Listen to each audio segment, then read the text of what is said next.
नमस्कार साथियों, CGPSC CG Vyapam aspirant के ऑनलाइन प्लेटफॉर्म में आप सबका स्वागत है। आज की वीडियो में हम छात्रावास प्रबंधन टॉपिक की श्रृंखला को आगे विस्तार देंगे। तो पिछले वीडियो में हम चर्चा कर रहे थे छात्रावास से संबंधित समितियों पर। किस पर? छात्रावास से संबंधित समितियों पर हम क्या कर रहे थे? चर्चा कर रहे थे, जिसके अंतर्गत हमने सबसे पहले चर्चा किया पालक समिति के गठन पर। किस पर? पालक समिति के गठन पर हमने विस्तार पूर्वक चर्चा कर लिया है। उसके उपरांत हमने चर्चा किया निगरानी समिति पर। किस पर? निगरानी समिति पर चर्चा किया। तो निगरानी समिति के अंतर्गत हमने सबसे पहले स्थानीय समिति पर विस्तार पूर्वक चर्चा कर लिया है। किस पर? स्थानीय समिति पर विस्तार पूर्वक हमने क्या कर लिया है? चर्चा कर लिया है। तो आज हम निगरानी समिति के अगले समिति पर चर्चा करेंगे। किस पर? जनपद स्तरीय समिति पर चर्चा करेंगे। किस पर? जनपद स्तरीय समिति पर चर्चा करेंगे। तो आपको जनपद स्तरीय समिति के संदर्भ में केवल एक तथ्य याद रखना है, इसका बैठक याद रखना है। क्या याद रखना है? बैठक। इसका बैठक प्रत्येक 3 माह में आयोजित किया जाता है। कितने माह में? प्रत्येक 3 माह में जनपद स्तरीय बैठक आयोजित किया जाता है, इतना ही याद रखना है। फिर निगरानी समिति के अंतर्गत हम अगले समिति के रूप में पढ़ेंगे जिला स्तरीय समिति। कौन सा? जिला स्तरीय समिति आता है। तो तीसरा समिति निगरानी समिति के अंतर्गत कौन सा होता है? जिला स्तरीय समिति होता है। तो आपको जिला स्तरीय समिति के संदर्भ में केवल बैठक याद रखना है। क्या याद रखना है? बैठक। तो जिला स्तरीय समिति का बैठक प्रत्येक 6 माह में आयोजित किया जाता है। कब? 6 माह में। प्रत्येक 6 माह में जिला स्तरीय बैठक का आयोजन किया जाता है। तो अब हमारा यह टॉपिक खत्म होता है छात्रावास से संबंधित समितियां, जिस पर हमने सभी समितियों को विस्तार पूर्वक एवं सार्वगर्भित रूप से चर्चा कर लिया। अब हम चर्चा करेंगे इन समितियों के कार्य पर। किस पर चर्चा करेंगे? इन समितियों के कार्य पर। क्यों करना है? क्योंकि ये छात्रावास प्रबंधन में महत्वपूर्ण भूमिका निभाते हैं। तो संक्षिप्त रूप में हम चर्चा करेंगे समितियों के कार्य पर। किसके? समितियों के कार्य। अब ये समितियां किनके लिए बनी जाती है? छात्रावास एवं आश्रमों के लिए क्या बनाया जाता है? समिति बनाया जाता है। तो अब इनके कार्यों को भी देखना पड़ेगा, तो समझना है। यहाँ रटने का प्रयास मत करिएगा, ठीक है? रटेंगे तो इस टॉपिक से आप प्रश्न नहीं बना पाएंगे। तो मैं एक डायग्राम बना रहा हूँ, समझिएगा। इस प्रकार एक मैं क्या बनाया? चित्र बनाया। कल्पना कीजिए ये क्या है? छात्रावास है। क्या है? छात्रावास है। अब ये छात्रावास है तो यहाँ क्या होगा? विभागीय योजनाओं का संचालन किया जाएगा। छात्रावास के अंतर्गत किसका? विभागीय योजनाओं का संचालन करेगा। विभिन्न प्रकार की योजनाएं आती है, इनका संचालन कहां पर किया जाएगा? छात्रावास में किया जाएगा। ये विभागीय योजना किनके लिए संचालन किया जाएगा? छात्रों के लिए चलाया जाएगा। विभिन्न प्रकार के विभाग आते हैं, विभाग की योजनाएं हैं, इनके लिए किनके लिए चलाया जाएगा? छात्रों के लिए। अब इन योजनाओं से छात्रों को लाभ हो रहा है या नहीं हो रहा है, इसका क्या करना होता है? मूल्यांकन एवं समीक्षा करना होता है। तो विभागीय योजनाओं के क्रियान्वयन की समीक्षा करने का कार्य किसका होता है? समिति का होता है। तो आपको क्या याद रखना है? छात्रावास में संचालित विभागीय योजनाओं का के क्रियान्वयन की समीक्षा करना किसका काम है? समितियों का काम होता है। पहला कार्य आप समझ पाए, बहुत आसानी से समझ पाएंगे ना, थोड़ा सा रुचि बस लाइएगा। अब इसके बाद आप देखिएगा छात्रावास है। ये क्या है? हमारा छात्रावास है। तो छात्रावास को क्या होता है? एक निर्धारित क्या होगा? छात्रावास के संचालन के लिए क्या होना चाहिए? एक निर्धारित समय सारणी होता है। क्या होता है? समय सारणी होता है। क्या होता है? समय सारणी होता है। तो यहां पर कोई छात्रावास इस समय सारणी का पालन कर रहा है या नहीं कर रहा है, ठीक है? इसका मूल्यांकन या समीक्षा कौन करता है? समितियां करता है कि छात्रावास अपने निर्धारित समय सारणी का पालन कर रहे हैं या नहीं कर रहे हैं। इनकी समीक्षा किसके द्वारा की जाती है? समितियों द्वारा। तो समितियों का दूसरा कार्य क्या होगा? छात्रावास। किसका? छात्रावास हेतु निर्धारित समय सारणी, छात्रावास हेतु निर्धारित समय सारणी का पालन किया जा रहा है या नहीं किया जा रहा है या नहीं, इसकी समीक्षा करना। क्या करना? इसकी समीक्षा करना। किसका कार्य है? समितियों का कार्य होता है। क्या होता है? समितियों का कार्य होता है। अब थोड़ा सा फिर कहानी को आगे बढ़ाते हैं। तो ये कल्पना करिएगा, ये क्या है? एक छात्रावास है। क्या है? छात्रावास है। अब इस छात्रावास में क्या रहेंगे भाई? कौन निवास करते हैं? निवास कौन करते हैं बताइएगा? निवास यहाँ पर छात्र छात्राएं करती है। क्या करती हैं? छात्र और छात्राएं यहाँ पर क्या करते हैं? निवास करते हैं। छात्र और छात्राएं यहाँ पर निवास करते हैं। तो उनकी शैक्षणिक गुणवत्ता का मूल्यांकन किसकी? छात्र छात्राओं की शैक्षणिक गुणवत्ता की बात कर रहा हूँ। किसका? शैक्षणिक गुणवत्ता का मूल्यांकन गुणवत्ता का मूल्यांकन किसके द्वारा किया जाता है? तो इन्हीं समितियों के द्वारा इनकी शैक्षणिक गुणवत्ता का मूल्यांकन किया जाता है कि छात्रावास में जो छात्र छात्राएं पढ़ रहे हैं उनकी शैक्षणिक स्तर कैसा है, वह का पढ़ाई का स्तर कैसा है, इनका मूल्यांकन किनके द्वारा किया जाता है? समितियों के द्वारा किया जाता है। तो अगला कार्य क्या होगा? ये हो गया हमारा दूसरा। अब अगला कार्य क्या होगा? छात्रावास में, कहाँ? छात्रावास में निवासरत छात्रावास में निवासरत छात्र छात्राओं के शैक्षणिक गुणवत्ता का, किसका? शैक्षणिक गुणवत्ता का मूल्यांकन करना। क्या करना? मूल्यांकन करना भी समिति का कार्य होता है। अब थोड़ा सा और आप समझ विकसित करिएगा, ठीक है? तो अब यहाँ पर मैं और समझाता हूँ, इन पॉइंटों को नहीं लिखाऊंगा, आप अच्छे से समझ पाएंगे। ये क्या है बताइएगा? छात्रावास है। क्या है? छात्रावास है। तो छात्रावास में क्या रहते हैं? छात्र रहते हैं। तो उनके लिए क्या बनाया जाता है? भोजन बनाया जाता है। तो भोजन के लिए क्या संचालित किया जाता है? मेस संचालित किया जाता है। क्या संचालित किया जाता है? मेस। तो इन मेसों का समय समय पर क्या निरीक्षण करना किसका कार्य होता है? समिति का कार्य होता है। तथा उसकी गुणवत्ता में सुधार एवं इसके स्तर में सुधारने का सुझाव कौन देता है? समिति का कार्य होता है। किसका कार्य होता है? समिति। तो आप समझ पाए, छात्रावास में संचालित मेसों का समय समय में निरीक्षण करना, उसकी गुणवत्ता में सुधार के लिए सुझाव देना आदि कार्य किसका होता है? समिति का होता है। उसके बाद एक महत्वपूर्ण कार्य क्या होता है समझिएगा इन समितियों का? एक होता है शिष्य वृत्ति। किसका बोल रहा हूं? शिष्य वृत्ति का भुगतान। अर्थात जो छात्रावास में छात्र छात्रा रहते हैं उन्हें क्या मिलता है? छात्रवृत्ति मिलता है, भोजन के लिए भत्ता मिलता है। तो इनका भुगतान अर्थात शिष्यवृत्तियों का भुगतान समय पर हो रहा है या नहीं हो रहा है? समय पर हो रहा है या नहीं, इसका मूल्यांकन करना। इसका क्या करना? मूल्यांकन करना भी समितियों का कार्य होता है। क्या होता है? मूल्यांकन करना किसका कार्य होता है? समितियों का कार्य होता है। मूल्यांकन करना का कार्य भी है, ठीक है? इसको लिख दिया हूं। तो शिष्य वृत्ति का भुगतान समय पर हो रहा है या नहीं हो रहा है, इसका मूल्यांकन करना का कार्य भी किसका होता है? समितियों का होता है। तो इतने कार्य होते हैं समितियों के। अब यहां से कोई और घुमा फिरा के आपसे प्रश्न पूछेगा तो आप समझ पाएंगे, क्योंकि हाँ आपने समझ विकसित किया है। आप चलते हैं अगले टॉपिक की ओर। पालक एवं निगरानी समिति के गठन के लाभ पर चर्चा करते हैं। किस पर चर्चा करते हैं? पालक एवं निगरानी समिति के गठन के लाभ पर चर्चा करते हैं। अब इन समितियों के गठन से क्या लाभ होता है तो आप समझेगा। यहां पर पालक भी है, निगरानी समिति का गठन क्या है? तो छात्रावास में, कहाँ? छात्रावास में पालकों का भी क्या होगा? संबंध अच्छा रहेगा, क्योंकि हमने पालक समिति का गठन किया है। निगरानी समिति में जनपद, जिला एवं स्थानीय स्तर के क्या आते हैं? जनप्रतिनिधियों को भी शामिल किया जाता है। तो क्या होगा? एक अच्छा माहौल बनेगा छात्रावास के लिए। तो छात्रावास प्रबंधन में क्या प्राप्त होगा? सहयोग प्राप्त होता है। इससे क्या प्राप्त होता है? सहयोग, क्योंकि यहां पर जन सहभागीदारी बढ़ रही है। जन भागीदारी बढ़ रहा है, क्योंकि लोग इस समितियों में जुड़ रहे हैं। तो जन भागीदारी के माध्यम से क्या होगा? छात्रावास के संचालन में क्या होगा? सुझाव प्राप्त होंगे, बहुत सारे सुझाव प्राप्त होंगे, सहयोग प्राप्त होंगे।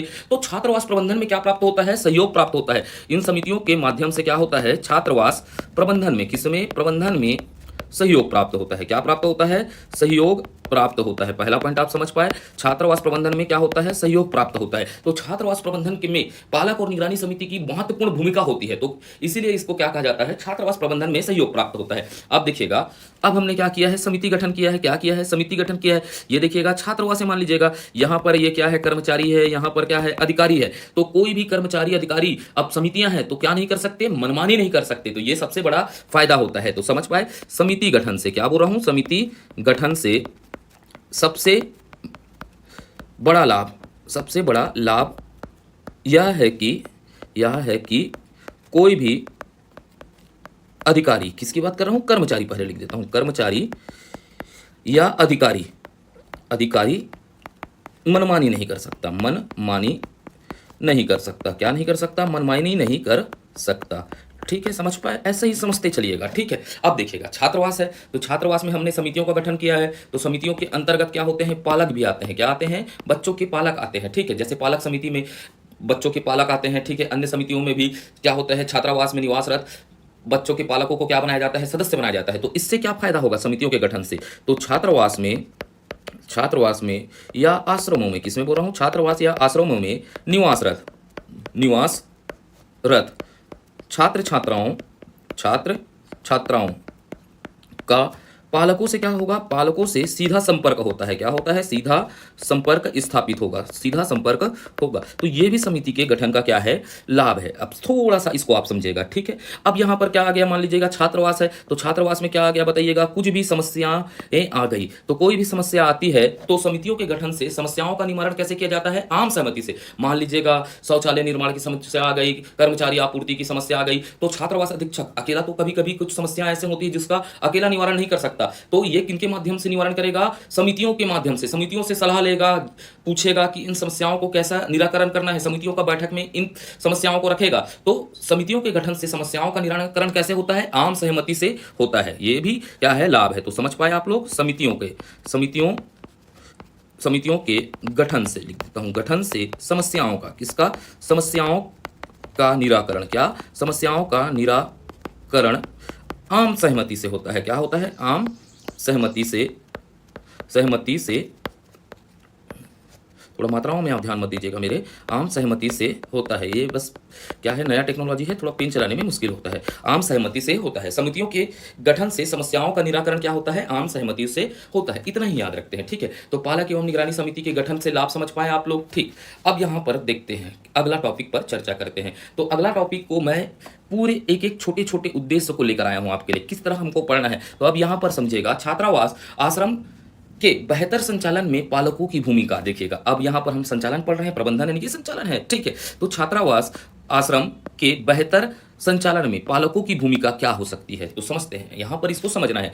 जैसे मान लीजिएगा ये क्या है, कोई पालक है, क्या है, पालक है। तो पालक का कार्य क्या होता है, आश्रम में बच्चों के प्रवेश से लेकर संस्था में छोड़ने तक पालक की भूमिका होती है। किसकी भूमिका होती है, पालक की भूमिका होती है। पहला लाइन समझ पाए आप, पालक की भूमिका क्या होती है, आश्रम में बच्चों को, किसको, आश्रम में बच्चों को प्रवेश से लेकर कहां तक, प्रवेश से लेकर संस्था तक, कहां तक, संस्था तक छोड़ने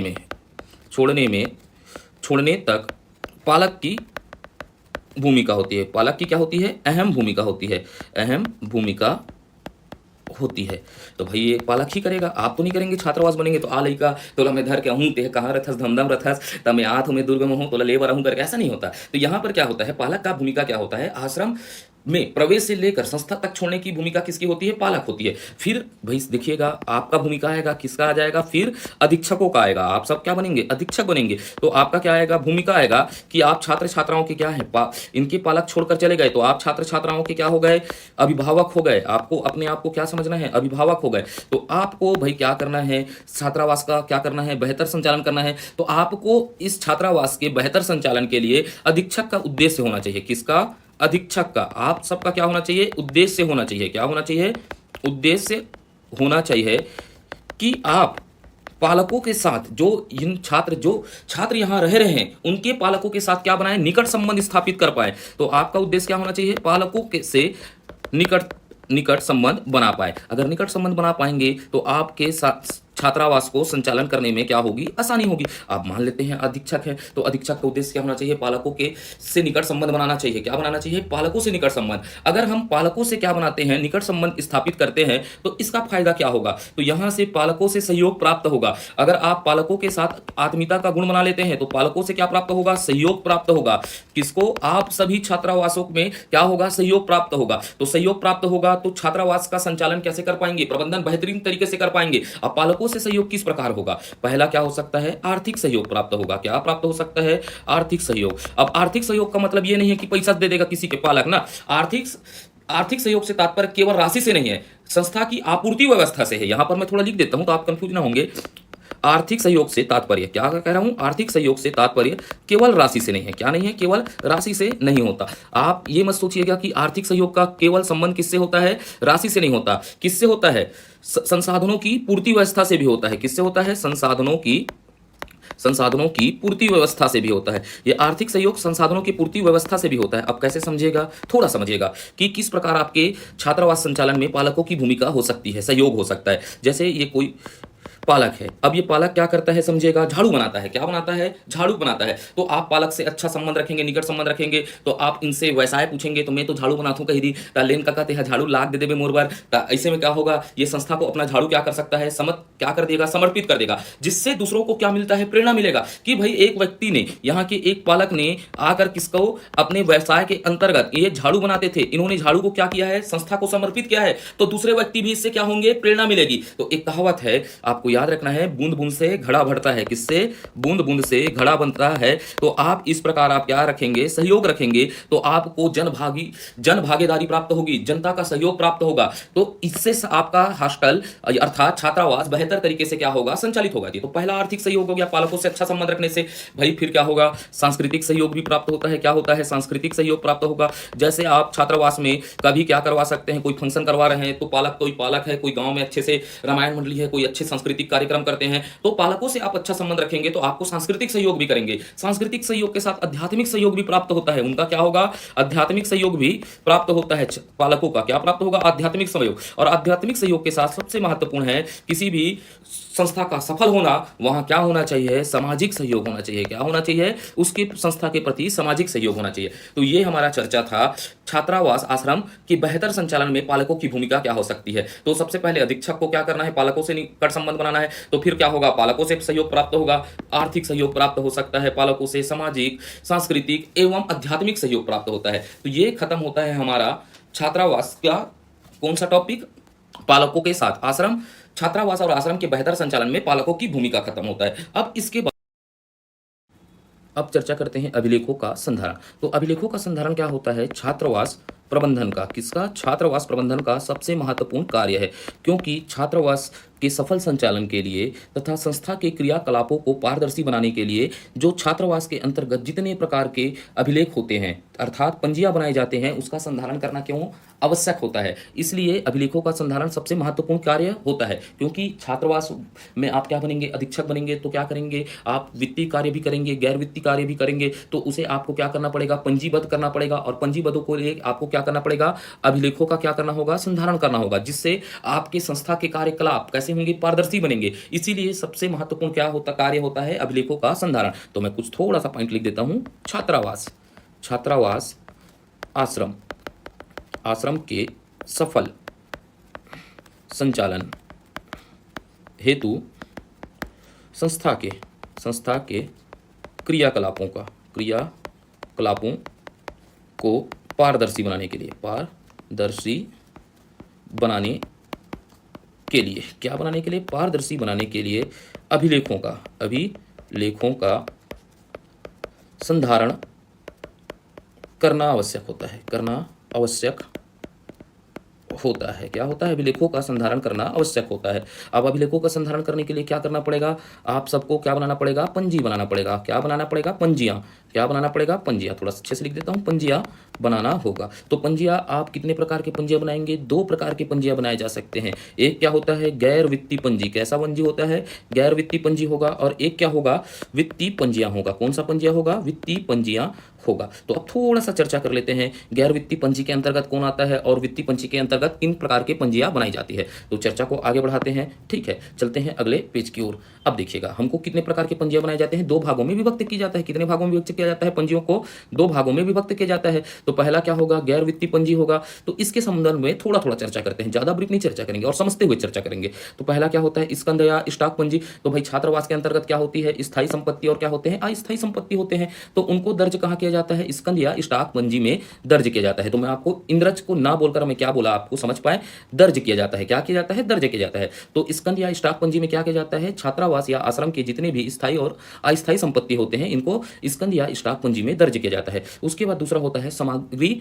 वितरण पंजी। तो भाई इसमें क्या होता है, छात्र छात्राओं को जो सामग्री प्रदान किया जा रहा है उसका विवरण किसमें दर्ज किया जाता है, सामग्री वितरण पंजी में किया जाता है। उसके बाद क्या होता है, तीसरा प्रवेश पंजी। तो छात्रावास में, संस्था में कोई प्रवेश लेते हैं तो उनके छात्रों का नाम कहाँ, इंद्रज का मतलब क्या किया जाता है, दर्ज कहाँ किया जाता है, प्रवेश पंजी में। उसके बाद होता है चौथा कर्मचारी उपस्थिति पंजी। क्या होता है, कर्मचारी उपस्थिति पंजी होता है। तो भाई इसमें संस्था में जितने भी कर्मचारी क्या कर रहे हैं, कार्य कर रहे हैं, उसका नाम कहाँ दर्ज किया जाएगा, कर्मचारी उपस्थिति पंजी में दर्ज किया जाएगा। और कोई भी कर्मचारी क्या मार रहा है, के फैकल्टी अर्थात अवकाश मार रहा है, क्या मार रहा है, अवकाश या छुट्टी ले रहा है, तो उसे किस में दर्ज किया जाएगा, कर्मचारी उपस्थिति पंजी में दर्ज किया जाता है। उसके बाद पांचवा क्या होगा, स्वास्थ्य परीक्षण पंजी होगा। कौन सा परीक्षण, स्वास्थ्य परीक्षण। तो स्वास्थ्य परीक्षण किनका किया जाएगा, छात्रों का किया जाता है। किनका किया जाता है, छात्रों का। और किनके द्वारा किया जाता है, स्वास्थ्यकर्ता या चिकित्सक। समय समय में क्या आते हैं, संस्था में आते हैं और पूछते हैं, छात्रों को पूछते हैं, क्या बीमारी है, तुम लोग क्या बोलते हैं, नहीं जानो का है बीमारी मोला। तहन डॉक्टर क्या करता है, चेक करता है और चेक कर क्या बताता है, भाई तुमको इस प्रकार का बीमारी है, ऐसा ऐसा हुआ है।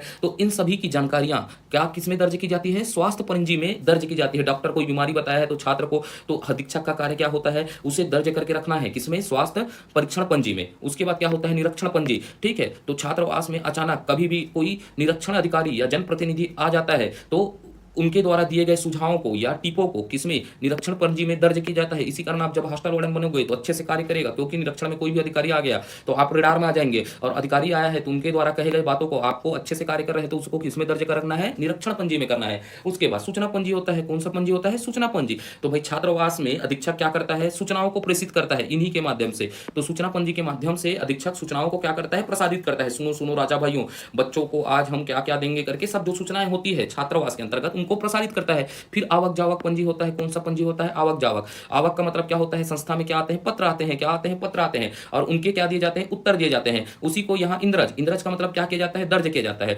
जो छात्रावास या उसमें आश्रम में जो भी पत्र आएंगे या उनके उत्तर भेजे जाते हैं उसे किसमें दर्ज किया जाता है, आवक जावक पंजी के अंतर्गत दर्ज किया जाता है। तो कुछ और समितियों पर चर्चा क्या करते लेते हैं, पंजी पर चर्चा कर लेते हैं। फिर अगला होता है विद्यार्थी उपस्थिति पंजी। तो इसमें क्या होता है, संस्था में प्रवेशित छात्र छात्रों की उपस्थिति इस पंजी में ली जाती है। जैसे छात्र हैं, मान लीजिएगा 10 छात्र हैं तो उन 10 छात्रों की उपस्थिति किसमें ली जाएगी, आ रहे हैं या नहीं है, यहाँ है या नहीं है, उसकी पंजी कहाँ ली जाएगी, विद्यार्थी उपस्थिति पंजी में क्या किया जाता है, दर्ज किया जाता है। उसके बाद होता है आगंतुक पंजू। क्या होता है, आगंतुक पंजू। मान लीजिएगा ये संस्था है, संस्था में कोई बाहरी व्यक्ति आ रहा है तो किस उद्देश्य से आ रहा है उनका विवरण कहाँ दर्ज किया जाता है, आगंतुक पंजी में दर्ज किया जाता है। उसके बाद क्या होता है, बैठक या प्रस्ताव पंजी होता है। अब भाई संस्था में विभिन्न प्रकार के क्या है, समितियां हैं, और समितियां क्या लेगी, बैठक लेगी तो बिस्कुट खाएगी तो कुछ ना कुछ क्या देगी, आपको सलाह देगी। तो इन सभी को आप किस में दर्ज करना होता है, बैठक एवं प्रस्ताव पंजी में दर्ज करना होता है। उसके बाद होता है मेष उपस्थिति पंजी। कौन सा होता है, मेष उपस्थिति पंजी होता है। तो भाई छात्र हैं, सुबह शाम क्या करेंगे, भोजन करेंगे, क्या करेंगे, भोजन करेंगे। तो भोजन के समय जो भी उपस्थिति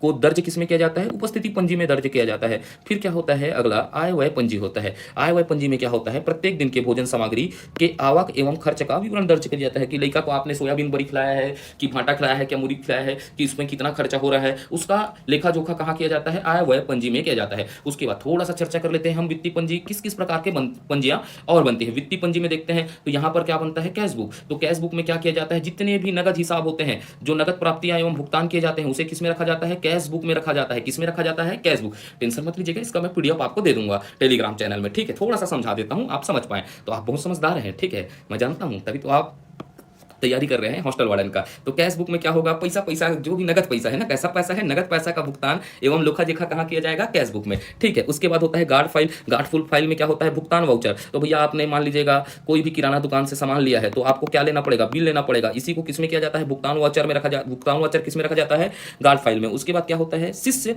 वृत्ति पंजी होता है। जो छात्र छात्राओं को, आपके आश्रम में जो छात्र छात्राएं हैं उनको क्या मिलेगा, माहवार जो भुगतान किया जाता है उनका लेखा कहाँ किया जाता है, शिष्य वृत्ति पंजी में दर्ज किया जाता है। उसके बाद क्या होता है, व्यक्तिगत खाता होता है। व्यक्तिगत खाता पंजी, इसमें क्या होता है, प्रत्येक माह के छात्र छात्राओं में खर्च और शेष राशि का विवरण दर्ज किया जाता है। उसके बाद होता है पांचवा मेस डाइट पंजी होता है। क्या होता है, मेस डाइट पंजी होता है। इसमें क्या होता है, माह में कुल खर्च हुए किसमें, भोजन की लागत का विवरण दर्ज किया जाता है। तो मेस डाइट पंजी में क्या किया जाता है, जो छात्रावास के अंतर्गत आपने छात्रावास अधीक्षक द्वारा जो भी भोजन में खर्च किया गया है बच्चों के, उसको कहाँ दर्ज किया जाता है, मेस डाइट पंजी में दर्ज किया जाता है। इसके अतिरिक्त कुछ और क्या होते हैं, संधारण किए जाते हैं, अभिलेख किए जाते हैं। जैसे दाखिल खारिज होता है, विद्यार्थी उपस्थिति होता है, शिक्षक उपस्थिति होता है, सूचना पंजी होता है, आवक जावक पंजी होता है, गणवेश वितरण पंजी होता है, चिकित्सा पंजी होता है। तो ये सब पंजियां हैं, और कुछ पंजियां हैं जिसको आप अच्छे से देख लीजिएगा जब मैं आपको पीडीएफ सेंड कर दूंगा टेलीग्राम में। तो ये सब अन्य पंजियां हैं, चाहे तो आप स्क्रीनशॉट ले लीजिए, इनको तो आप समझ सकते हैं आराम से। आप चलते हैं अगले टॉपिक पर, ज्यादा समय ना खराब करते हुए। तो ये आप समझ पाए अभिलेख संधारण क्या क्या होता है।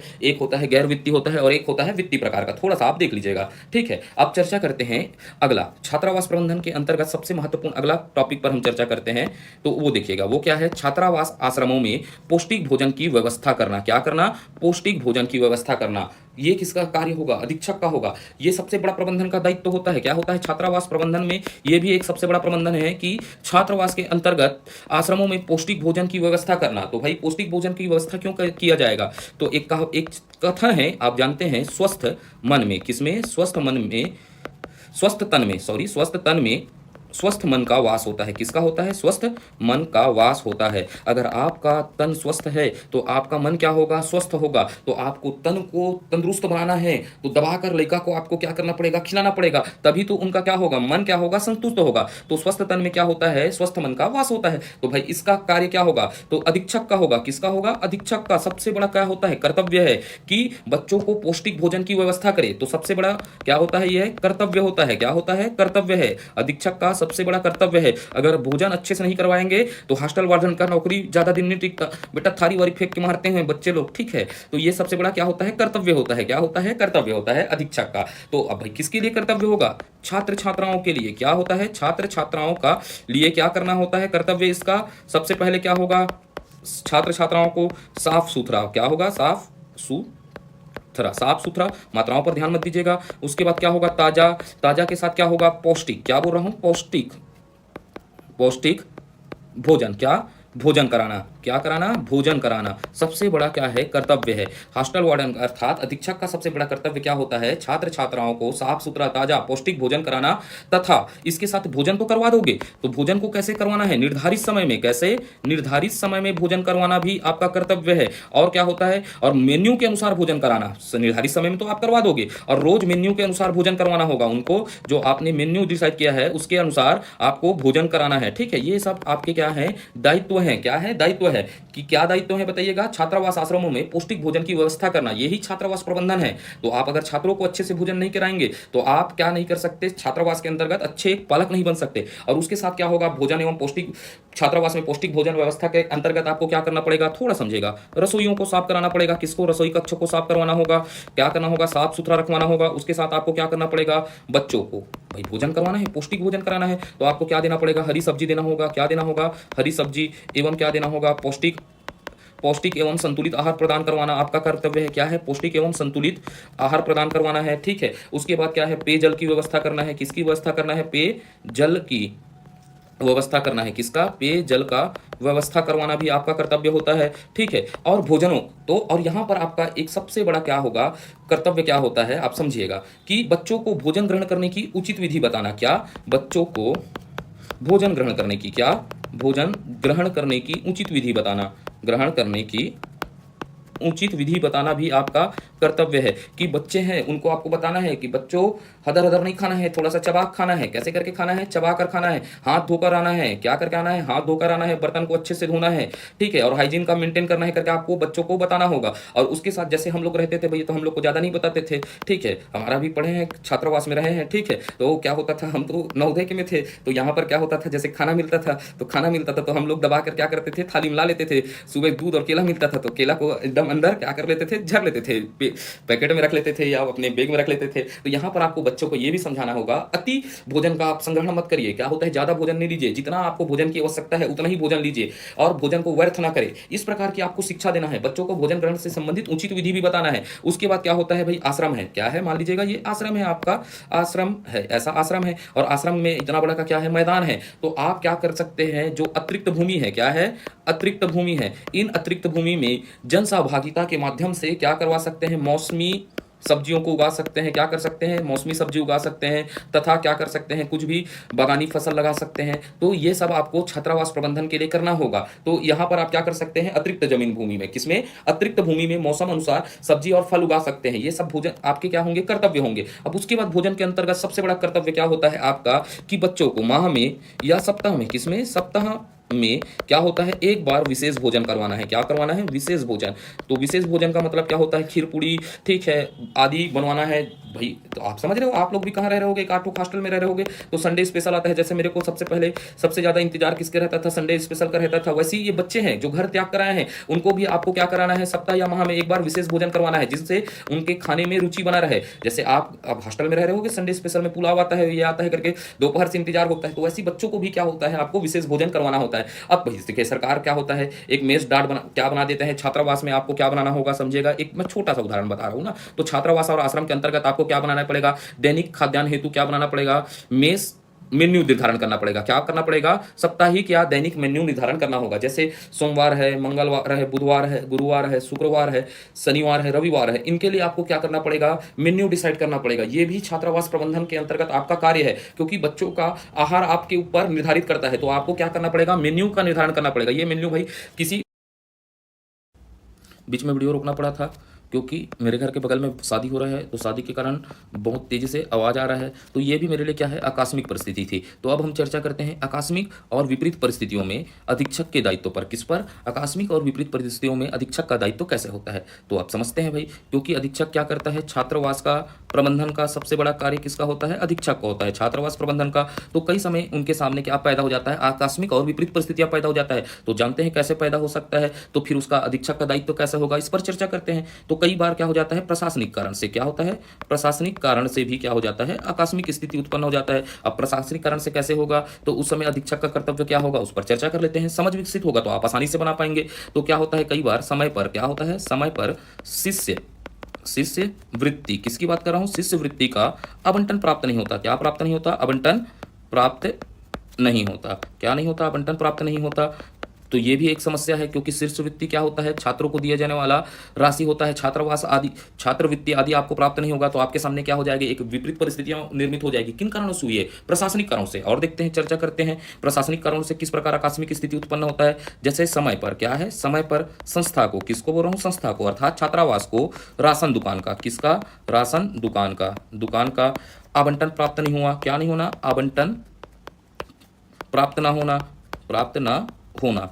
तो ये भी एक क्या हो जाएगी, आपके पास आकस्मिक स्थिति हो जाएगी, क्योंकि आपको राशन कहाँ से लेना है, राशन दुकानों से आपको क्या लेना रहता है, राशन लेना होता है, तो आपको आवंटन प्राप्त नहीं हो रहा है। तो ये क्या है, प्रशासनिक कारण है। प्रशासनिक कारण से आपको क्या नहीं हुआ कि राशन दुकानों को आवंटन नहीं प्राप्त हुआ, तो आपके पास क्या है, आकस्मिक और विपरीत परिस्थितियां उत्पन्न हो जाएगी। और थोड़ा सा चर्चा करते हैं कैसी आकस्मिक स्थिति उत्पन्न होती है प्रशासनिक कारणों से। जैसे क्या बोलता हूं,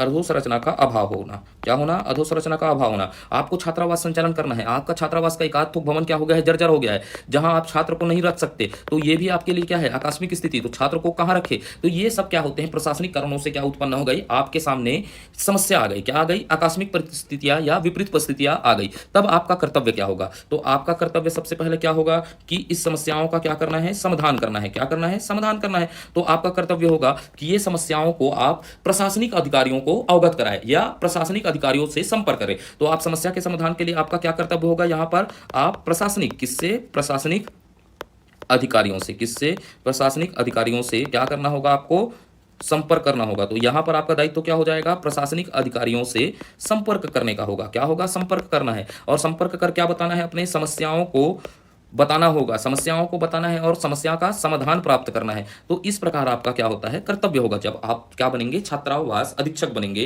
तो आपके कारण क्या आएगा, प्रशासनिक कारणों से क्या आ जाएगा, आकस्मिक परिस्थितियां निर्मित हो जाएगी। जैसे शिष्यवृत्ति का प्राप्त नहीं होना, राशन के दुकान का आवंटन प्राप्त नहीं होना, अधोसंरचना का अभाव हो जाना। तो आप क्या करेंगे, इस समय प्रशासनिक अधिकारी को क्या करेंगे, संपर्क करेंगे और समस्या का समाधान करेंगे। अब देखते हैं और अगला आकस्मिक स्थिति कैसे निर्मित हो सकता है। तो दुर्घटना, क्या हो गया, दुर्घटना या बीमारी। क्या हो गया, बीमारी। तो आपके छात्रावास का क्या है, अधीक्षक है, आपके छात्रावास में मान लीजिएगा कोई दुर्घटना घट जाए, ऐसा ना हो, दुर्घटना घट जाए, बीमारी हो, ऐसा ना होना चाहिए, नहीं होना चाहिए, लेकिन मान लेते हैं कि एक घट गया, तो आपका क्या होगा, जैसे बोलता हूं दुर्घटना और बीमारी में क्या हो गया, विद्यार्थी गंभीर रूप से क्या हो गया, विद्यार्थी क्या हो गए, गंभीर रूप से क्या हो गए हैं, बीमार हो गए हैं, कोई विद्यार्थी क्या हो गया है, जल गया है, मान लीजिएगा किसी को क्या हो गया, करंट लग गया। तो ये क्या है, आकस्मिक स्थिति है, करंट लगना, ये आदि सब क्या है, आकस्मिक स्थिति है। तो उस समय आपका दायित्व क्या होगा, तो सबसे सबसे पहले आपका दायित्व क्या होगा कि आप 108 नंबर में क्या करें, डायल करें। क्या करें, 108 नंबर डायल करना होगा। क्या करना होगा आपको, 108 नंबर डायल करना होगा। और किसका, एम्बुलेंस का सहायता प्राप्त करना होगा। किसका, एम्बुलेंस का क्या करना होगा, सहायता या सहयोग प्राप्त करना होगा। सबसे पहले आपको क्या करना होगा, 108 नंबर डायल करके एम्बुलेंस का सहायता और क्या प्राप्त करना होगा, सहयोग प्राप्त करना होगा। और फिर जो बच्चा गंभीर रूप से क्या है, बीमार है, तो आपका कर्तव्य क्या होगा, उन्हें नजदीकी क्या है, नजदीकी स्वास्थ्य सेंटर, स्वास्थ्य संस्था या केंद्र में ले जाना होगा। केंद्र में ले जाना आपका कर्तव्य है। आकस्मिक स्थिति में तो कोई भी दुर्घटना घट गया, बीमारी हो गया, तो आपको 108 नंबर को डायल करना है, एम्बुलेंस की सहायता प्राप्त करना है, उन्हें नजदीकी सहायता केंद्र में सबसे पहले ले जाना है। उसके बाद आपका दायित्व क्या होता है कि जो बच्चा गंभीर रूप से घायल हुआ है, बीमार हुआ है, उनके पालकों को क्या देना, सूचना प्रदान करना। क्या करना, सूचना देना है कि आपका बच्चा गंभीर रूप से क्या हो चुका है, घायल हो गया है या तबियत खराब है, इसकी सूचना देना। उसके उपरांत आपको तुरंत उच्च अधिकारियों को भी क्या करना होगा, उच्च अधिकारियों को, किसको, उच्च अधिकारियों को त्वरित, क्या बोल रहा हूं, त्वरित सूचना देना कि भाई हमारे हॉस्टल में इस प्रकार की समस्या आ गई है, कोई बच्चा गंभीर बीमार हो गया है, जल गया है, करंट लग गया है। इसकी सूचना आपको किसको देना होगी, तुरंत उच्च अधिकारियों को देना होगा। तो ये इस प्रकार की क्या आती है आपके सामने, आकस्मिक एवं विपरीत परिस्थितियां अधीक्षक के सामने आएगी। तो इनका समाधान करने का दायित्व किसका होता है, अधीक्षक का होता है। एक हाथ और देख लेते हैं, जैसे मैं और बता देता हूं, समझना है ना, जैसे मैं क्या बोल रहा हूं, और समस्या कैसे आ सकता है, आकस्मिक परिस्थिति कैसे निर्मित हो सकती है, समुदाय या किस पर, अभिभावक, किसके द्वारा, समुदाय या अभिभावक द्वारा, किसके द्वारा, समुदाय या अभिभावक द्वारा उत्पन्न, क्या बोल रहा हूं, उत्पन्न आकस्मिक स्थिति। कभी कभी क्या हो जाता है, समुदाय या अभिभावकों द्वारा भी क्या हो जाता है, आकस्मिक स्थितियों का क्या हो जाता है, निर्माण हो जाता है। अब समुदाय द्वारा कैसे होगा भाई, समझिएगा। कई बार क्या हो जाते हैं, असामाजिक तत्व होते हैं। क्या होते हैं, कई असामाजिक तत्व होते हैं। और कई असामाजिक तत्व होते हैं तो उनके द्वारा भी क्या किया जाता है, व्यवधान उत्पन्न किया जाता है। क्या किया जाता है, व्यवधान उत्पन्न किया जाता है। कि देखिएगा कई असामाजिक तत्व हैं, गेट पर आकर आपके पथराव करना चालू कर देते हैं, कुछ अपशब्द बोलना चालू कर देते हैं छात्रों को, तो आपके सामने व्यवधान आएगा। तो इसी को क्या कहा जाता है करके हमने चर्चा किया, समुदाय या अभिभावकों द्वारा आकस्मिक स्थिति। तो पहला क्या हो सकता है, असामाजिक तत्वों द्वारा व्यवधान किया जा सकता है, हुड़दंग किया जाता है। कई बार क्या हो जाता है, असामाजिक तत्व बाइक वाइक लेकर क्या करते हैं, हुड़दंग होता है। या क्या होता है, भयपूर्ण वातावरण निर्माण कर दिया जाता है। क्या कर दिया जाता है, भयपूर्ण वातावरण का निर्माण कर दिया जाता है। या कई बार अभिभावक द्वारा, किसके द्वारा, अभिभावकों द्वारा भी क्या किया जाता है, अपने बच्चों को बिना किसी आज्ञा के छात्रावास से ले जाने की क्या की जाती है, प्रयास कर जाती है। तब आपका दायित्व क्या होगा, तो इस प्रकार समय आपका क्या कर्तव्य होगा, इन समस्याओं का समाधान करना। तो जैसे आप मान लीजिएगा कि छात्रावास में कोई असामाजिक तत्व जबरन प्रवेश करने का क्या कर रहा है, प्रयास कर रहा है, तो आप क्या करेंगे, आवासीय कर्मचारियों के माध्यम से, किसके माध्यम से, आवासीय, इसको समझना ही ना, आवासीय कर्मचारियों के माध्यम से, किसके माध्यम से, आवासीय कर्मचारियों के माध्यम से इन असामाजिक तत्वों को क्या करने का प्रयास करेंगे, पहले रोकने का प्रयास करेंगे। जो गेट में क्या होते हैं, गार्ड होते हैं, उनके माध्यम से बोलेंगे इनको प्रवेश पर क्या करिए, रोकिए। और रोकने के बाद इन्हें क्या करेंगे, आप इन्हें एक बार क्या देंगे, समझाइश देंगे। क्या देंगे, समझाइश देने का प्रयास करेंगे कि भाई इस प्रकार करना क्या है, गैर कानूनी है, गैर उचित है, इस प्रकार आप समझाइश देंगे। फिर भी क्या नहीं हो रहा है, इन तत्वों के द्वारा क्या नहीं हो रहा है, रोक नहीं लग रहा है कि ये सामाजिक तत्व, असामाजिक तत्व बार बार फिर से आकर क्या कर रहे हैं, प्रयास कर रहे हैं, किसमें, कि छात्रावास के अंतर्गत घुसने का प्रयास कर रहे हैं। तो आप अंततः किसमें, अंततः आपराधिक